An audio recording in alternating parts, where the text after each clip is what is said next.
Among distant stars, we found a planet suitable for life and sent an expeditionary mission there, the mission to Minerva.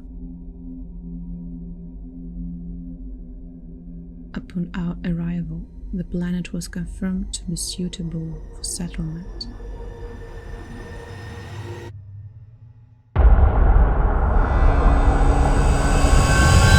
But we didn't know that we wouldn't be alone there.